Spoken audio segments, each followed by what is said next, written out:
And so I just wanted to talk about some of the unique cognitive demands you'd have as a sniper. So just through the eyes of the public, I think the movie the American Sniper, like most famously, I would say, explored the psychological impacts a sniper's job would have on the person.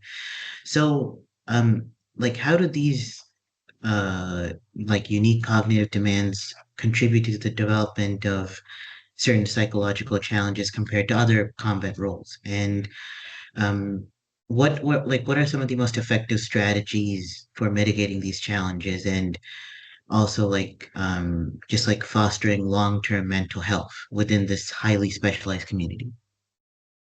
Gee, that's a very complex question, isn't it? Isn't it, Lamar? The look, personally, I can only speak for myself. I've had to negotiate significant mental health challenges over the years. I think I've done that successfully in the end, as in where I've arrived at now. I think I've been successful in navigating and negotiating those challenges. I think that, as you said, I guess you brought it up, the movie American Sniper, we talking about the real life character Chris Kyle. Um, there's an element, whilst that's Hollywood, there's an element of truth in that story insofar as some of my, I won't say regrets, but some of the challenges I've had in recollection, operational recollections of my career is it's not the shots that were taken or ones that may have been missed or whatever, or for statistics' sake. What has come back in my recollections is those times that I wasn't able to effectively reach out and touch, as in destroy, kill, neutralize enemy for whatever reason, as in wasn't given the permission, I wasn't given the clearance, I wasn't in a position to take those shots or conduct those actions to protect friendly and allied personnel. So it's the shots that I couldn't take or wasn't able to take, the actions I couldn't take or weren't approved to take. They're the ones that caused, I guess, cognitive friction later on in my mind. Um, so how does one deal with that? I think it's funny. Viktor Frankl said something like, um, a person can deal with anyhow if they have a why. And I think at certain times in my life, I struggled. I didn't have a why. So Mhm. so figuring how to keep moving forward without a why was challenging, to say the very least.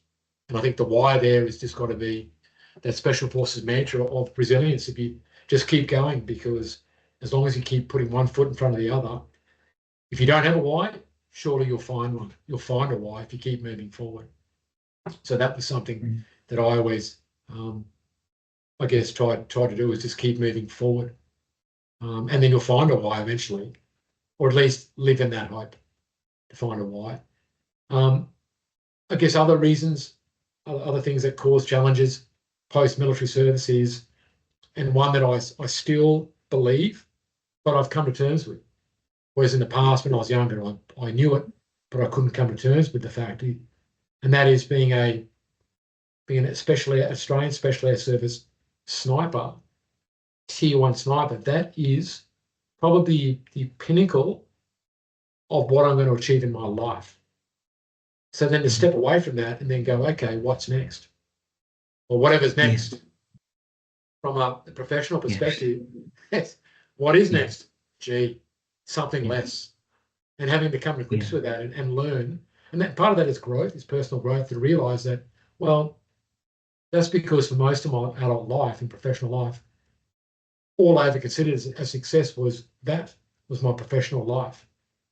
Coming to realize that there's things greater than the job, whatever job I'm doing, that my life isn't just about professional, isn't about professionalism. It's not about my job. What about family?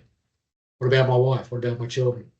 Um, um, and then realize that there's there's a life outside my job, whatever I do for my job. So I'm not defined by my job. So therefore, if I'm doing a lesser job, well, there's also the rest of my life to rejoice in and to work hard at. So, and I've come to grips with that never again will I be an SAS sniper. Yeah. Um, that chapters come and go, and I'm getting better at learning to deal with that every day. But at one point in my life, I wasn't very good at dealing with that.